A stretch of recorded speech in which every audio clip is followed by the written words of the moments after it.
Aujourd'hui, en France, nous sommes de plus en plus nombreux à faire appel à des médecines alternatives. Selon l'Organisation mondiale de la santé, 40% des Français y ont recours régulièrement. Pourquoi ce choix? Et que visent-ils? Est-ce la guérison ou le bien-être? Et qu'est-ce qui manque à la médecine conventionnelle que nous allons chercher dans ces pratiques?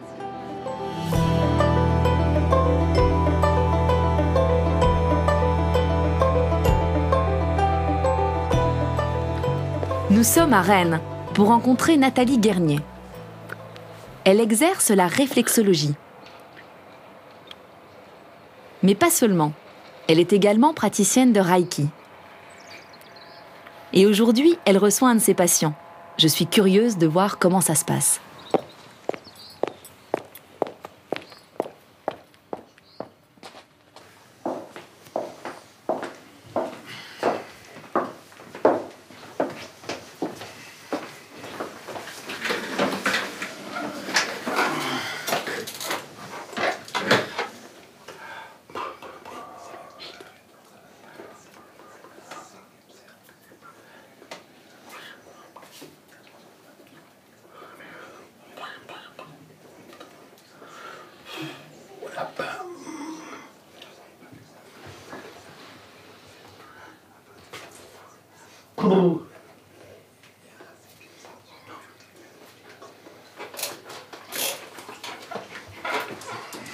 Tu pratiques la réflexologie plantaire, la réflexologie manuelle et aussi faciale.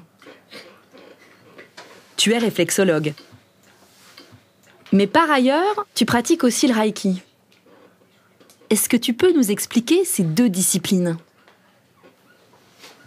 La réflexologie plantaire permet de relaxer le corps, de reconnecter le corps et l'esprit, de faire circuler l'énergie vitale, d'éliminer les toxines. Le Reiki, lui, permet de relier le corps et l'esprit et d'ouvrir les chakras pour la méditation. Un généraliste va prescrire un traitement médicamenteux à ses patients et nous, on va intervenir en complément de ce traitement. Il n'est pas question pour les patients d'arrêter les médicaments.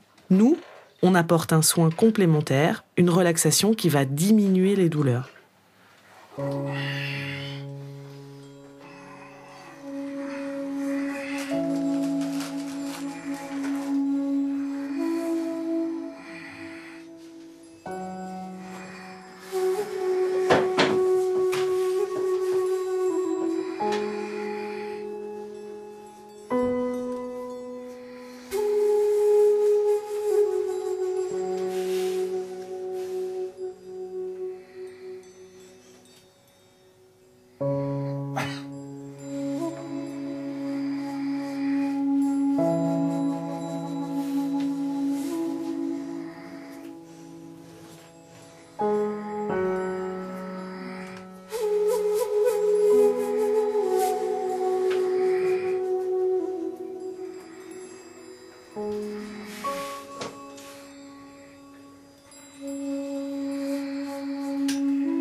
Avec la réflexologie, Est-ce qu'il y a des risques ?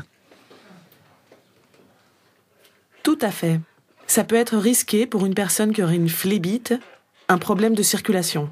Là, ça pourrait être risqué. C'est aussi contre-indiqué pour les femmes enceintes. Quel cursus tu as suivi pour devenir professionnel ? J'ai suivi une formation de 2 ans. Les interprètes, je les ai payés de ma poche, parce que là j'ai motif que ce n'était pas une formation reconnue par l'État. J'ai bataillé ferme auprès de la maison départementale des personnes handicapées pour obtenir d'autres subventions, mais je n'ai pas réussi. Je me suis dit tant pis. Même si ça me coûte très cher, c'est ce que je veux faire. Et là, aujourd'hui, toi, tu consultes Nathalie. Imaginons si elle pratiquait une autre discipline. Tu viendrais quand même la voir parce que c'est Nathalie ? Ou est-ce que c'est vraiment la réflexologie que tu as choisie ? En fait, au début, je ne connaissais pas la réflexologie. Donc je ne peux pas dire que je cherchais spécialement un praticien de ce type. Je suis allé voir des généralistes qui m'ont donné des traitements. Je les ai très vite abandonnés. Ensuite, je suis allé voir un ORL qui m'a dit qu'il fallait faire une IRM. Je l'ai faite et j'ai perdu un temps fou. Il m'a redonné les mêmes médicaments et ça a duré 6 mois. C'était trop fort. Au début, je les ai pris et puis j'ai arrêté. J'ai tout jeté. Et c'est là que j'ai pensé à Nathalie, qui en plus est sourde. Je lui ai demandé si elle pouvait faire quelque chose pour moi. Elle a dit « on va essayer ». Et le résultat est très positif. Elle est sourde. Pour les autres, je ne peux pas dire, puisque je ne peux pas communiquer avec eux. Je ne comprends rien quand ils essaient de m'expliquer quelque chose. Mais toutes ces consultations, il faut les payer.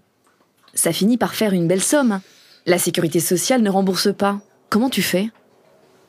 Moi, que les séances ne soient pas remboursées par la sécurité sociale, je m'en fous. J'y vais pour moi, pour me soigner, pour ma santé.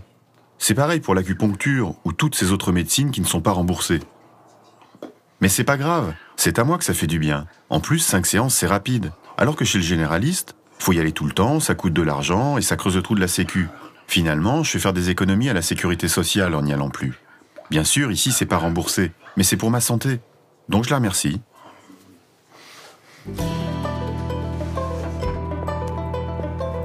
Encore beaucoup de Français ont recours à la médecine conventionnelle. C'est notamment le cas des sourds qui ont souvent eu un parcours très médicalisé depuis l'enfance. Il faut dire que le choix des thérapeutes est limité car très peu connaissent la langue des signes. Pourtant, Delphine Soyer, qui est danseuse, a choisi d'avoir recours à des médecines alternatives.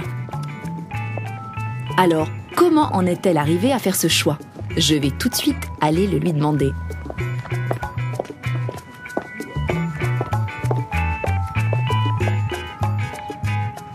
Quand j'étais petite, j'étais tout le temps malade. J'ai grandi en ayant mal aux oreilles, à la gorge, aux bronches, mal ici, mal là. Je passais ma vie chez le médecin. J'y allais au minimum 2 fois par mois. C'était pénible. En plus, je suis sourde, alors tout le monde se focalisait sur mon audition. À un moment donné, j'en ai eu assez. Ce n'était pas en accord avec mon corps. Quelque chose ne tournait pas rond. Mais quoi ? Quel était le problème ? Je sentais bien que la relation ne passait pas avec le médecin. Il manquait quelque chose, de l'humain. C'est pour ça que j'ai décidé d'avoir affaire à quelqu'un de plus humain. Et je suis allée chez un médecin homéopathe. Quand je suis arrivée à son cabinet, j'ai rencontré quelqu'un qui était vraiment à l'écoute. Et là, la communication s'est instaurée. Claire et limpide. Je lui ai expliqué tout ce qui m'était arrivé. Et là, il m'a répondu « Je comprends, écoutez, on va voir, je ne sais pas si je vais pouvoir vous aider. » Ah, un médecin qui ne savait pas. Bien sûr qu'il ne savait pas ce qui se passait dans mon corps. Il ne pouvait pas le deviner. Mais il m'a proposé plusieurs solutions. Toutes ces solutions étaient liées à des méthodes et des produits naturels. Je les ai testées, du coup j'ai vu ce qui marchait pour moi et ce qui ne marchait pas. J'aimerais savoir, que ce soit la médecine conventionnelle ou la médecine alternative, est-ce que selon toi, dans l'une ou l'autre, il y a des manques, des lacunes ? Eh bien, à mon avis, Ce qui manque à la médecine conventionnelle, c'est la prise en compte de l'esprit, du mental. Comment on dort, comment on mange, comment on vit, et qu'est-ce qu'on a pu vivre par le passé. Est-ce qu'on a eu des chocs ou vécu des événements importants? Tout ça, la médecine conventionnelle, elle s'en fout. Moi, on ne m'a jamais posé toutes ces questions. On m'a juste demandé « Vous avez mal où? À la gorge? Ok, je vous donne tel médicament. » Au contraire, le médecin homéopathe, il interroge. Ces questions ne sont ni intrusives ni intimes, mais il demande qu'on a mangé dernièrement, si on a changé d'alimentation, de rythme de vie. Et si on dit qu'on se couche tard en ce moment, qu'on dort peu, il va constater que c'est la fatigue qui a provoqué des déséquilibres dans notre organisme et qu'on a du mal à les rattraper. Du coup, on en prend conscience et on adopte un mode de vie plus cadré. Et on évacue tout ça. Mais il faut en être convaincu. Il faut être convaincu que c'est la bonne méthode, que le traitement qu'on va recevoir va nous permettre de relier corps et esprit, et que tout ça va se mettre en parfaite adéquation pour qu'on soit le plus zen possible.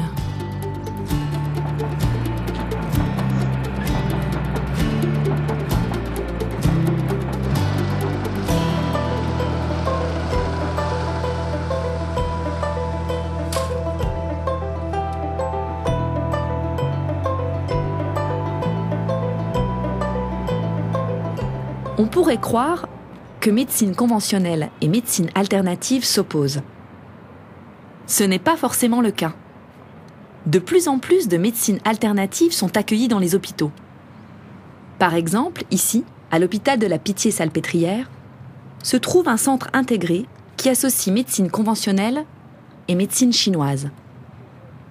Je vais rencontrer le professeur Baumlou, le directeur de ce centre.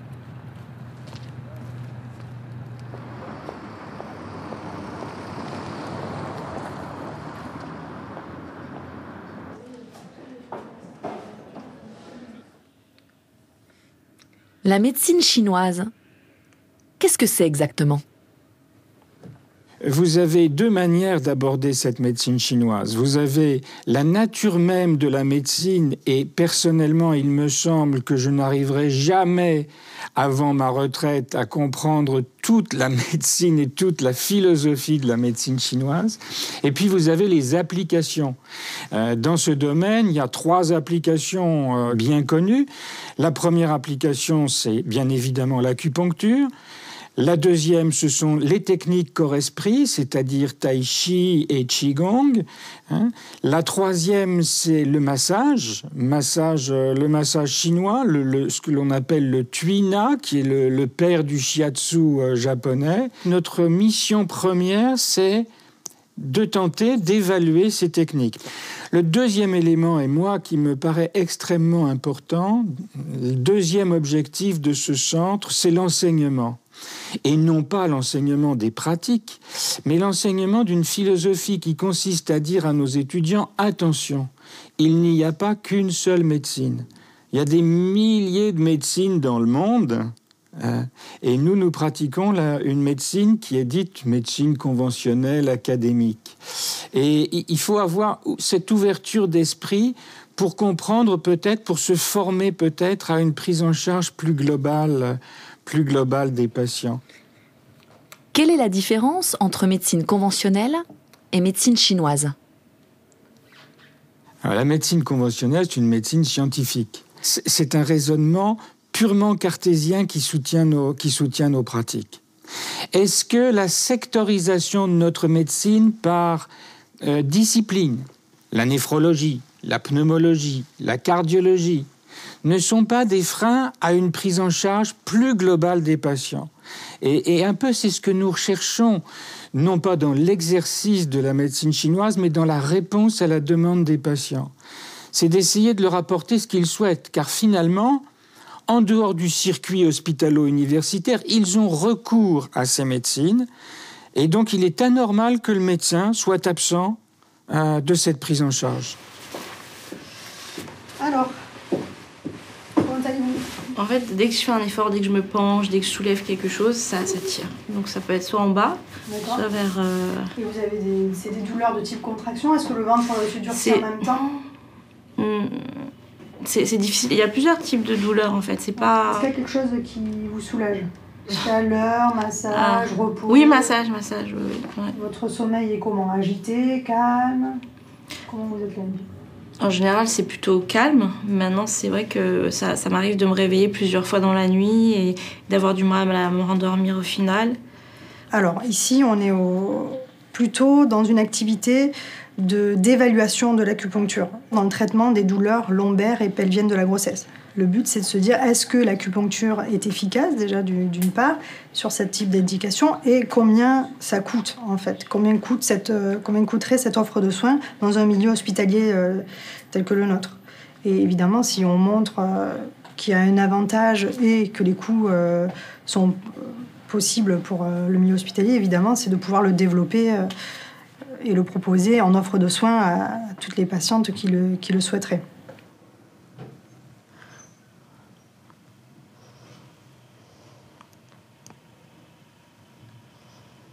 On a 3 niveaux de pouls. Sous chaque doigt, il y a 3 pouls différents qui vont être le reflet des organes, des énergies des organes. Donc, par exemple, ici, on est à droite, ça va être poumon, gros intestin. Ici, on va avoir 2 autres organes et entrailles. Et ici, voilà, rein, vessie, rate, estomac. On va mettre à la surface du corps des aiguilles sur ce qu'on appelle des méridiens d'énergie. Alors ça, c'est quoi les méridiens d'énergie? C'est les canaux d'énergie qui vont de la surface à l'organe à traiter, parce que chaque organe dans le corps a une fonction sur l'énergie. Donc ne vous inquiétez pas, c'est pas douloureux. Hein.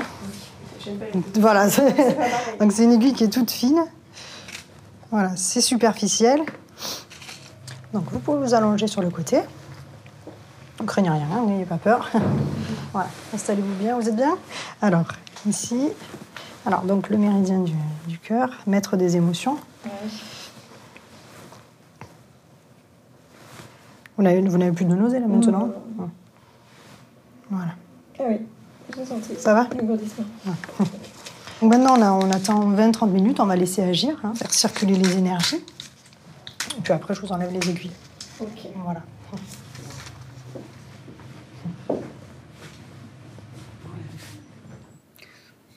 De nombreux médecins et scientifiques disent que l'efficacité des médecines alternatives, c'est psychologique, c'est de l'effet placebo. Qu'est-ce que vous en pensez? Nous commençons à voir dans la littérature internationale des essais cliniques qui sont positifs et qui, finalement, avec une approche scientifique, une approche cartésienne comme la médecine conventionnelle, démontrent que certaines de ces pratiques sont efficaces. Je vous donne un exemple. Elles ne sont pas toujours efficaces sur le cours de la maladie, mais elles peuvent être efficaces sur des complications. Si vous prenez la maladie de Parkinson, il y a une complication qui est particulièrement grave, c'est la chute du patient. Eh bien, dans un des plus grands journaux scientifiques de la planète, le New England Journal of Medicine, il y a 2 ans, des auteurs ont publié un essai comme quoi la pratique du tai chi, qui finalement développe l'équilibre, réduit la fréquence des chutes chez les patients parkinsoniens. Donc on va commencer. Avant de commencer la séance, le Qigong. Qu'est-ce que le Qigong? Donc, le Qigong est une gymnastique chinoise très ancienne qui a à peu près 4-5 000 ans d'existence. La séance que je vous propose, c'est une séance adaptée. Donc on peut très bien travailler assis, voire debout. On va travailler donc sur la verticalité, sur la respiration et sur la visualisation aussi de certains mouvements par rapport à certains points d'acupuncture, puisque le Qigong est complètement relié à la médecine traditionnelle chinoise. Et on commence. On inspire, on monte les bras, donc on ne monte pas les bras trop haut, on fait attention de ne pas se blesser, voilà, et on expire.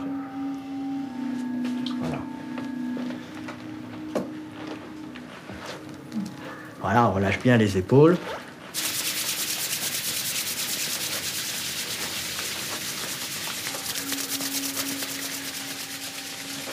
De nouveau, on chauffe les mains. Et ensuite, on inspire en montant et on expire en descendant. J'inspire et j'expire. Ça fait 7 ans que vous intervenez au sein de l'hôpital pour donner des cours de Qigong. Quels sont les résultats chez les patients? Est-ce que vous avez constaté une amélioration? Et comment êtes-vous perçu par le corps médical? Est-ce que ce regard a évolué? Alors en tout cas, au service nutrition, c'est très très positif parce que les médecins sont aperçus que leurs patients allaient de mieux en mieux. De mieux en mieux. Certes, c'est pas le Qigong qui va révolutionner effectivement leur état, mais c'est le fait de se prendre en charge. Les patients se prennent en charge en menant une activité physique. Jusqu'à présent, ces patients étaient effectivement totalement tributaires du médecin. Ils allaient voir le médecin, on leur donnait un médicament, ils se font opérer, etc. Tandis que là, ils font tout ça, il n'y a pas de souci, ils continuent. Mais en même temps, maintenant, ils se sont mis à faire du Qigong, à mieux respirer, à se poser, à prendre le temps de vivre, à s'aimer aussi. Ça, c'est important. C'est d'avoir un regard positif sur eux. Est-ce que cette pratique présente des risques? Alors, je dirais pour des personnes, par exemple, qui ont de l'hypertension, il y a certains mouvements qu'il faut éviter. Des femmes enceintes, il y a aussi un travail, certaines choses à éviter. Mais c'est tout. Le reste, il n'y a aucune contre-indication. Mais les personnes qui viennent à nos cours, aussi bien ici, dans d'autres hôpitaux ou à la Maison d'information de la santé, ont un certificat médical obligatoire. Donc les médecins valident l'activité. J'inspire. Voilà, lentement. J'expire. Comme le vol de la grue. Dans les exercices chinois, on imite souvent les animaux. Imaginez que vous avez réellement des ailes et des plumes au bout des doigts. J'inspire et j'expire. Voilà, et je relâche les bras. Ensuite, le même exercice va se transformer. Le tigre sort ses griffes. J'inspire, j'expire. Les griffes sorties, vous voyez? C'est pour stimuler les muscles. Et ensuite, on va faire le son du foie. J'inspire, donc c'est le même exercice qui va se modifier.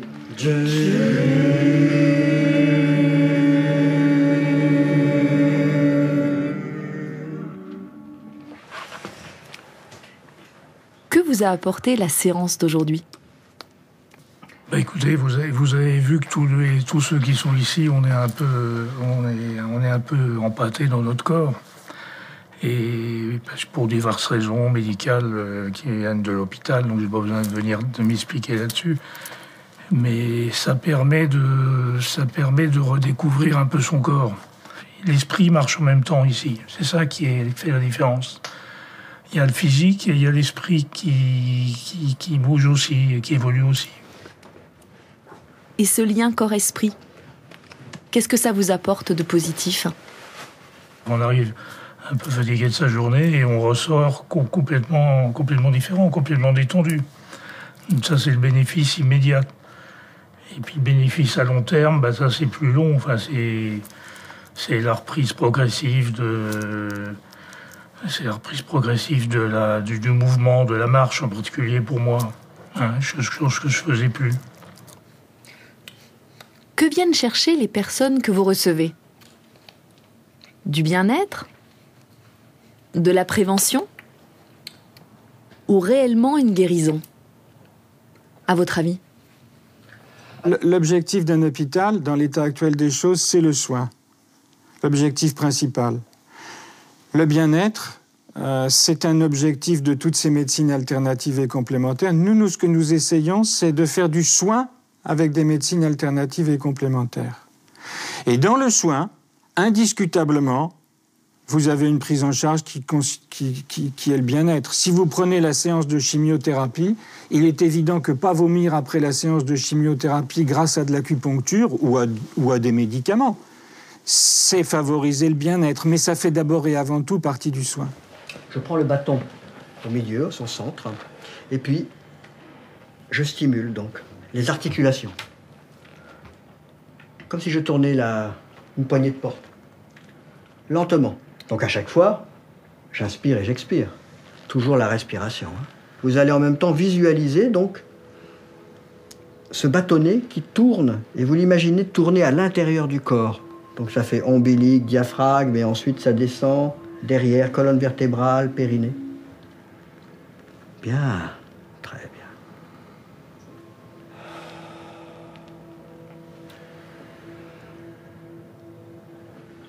la bouche est entrouverte, les joues relâchées. On retourne d'où l'on vient. On ferme la parenthèse par le sème. Et on relâche. Voilà pour aujourd'hui. Merci.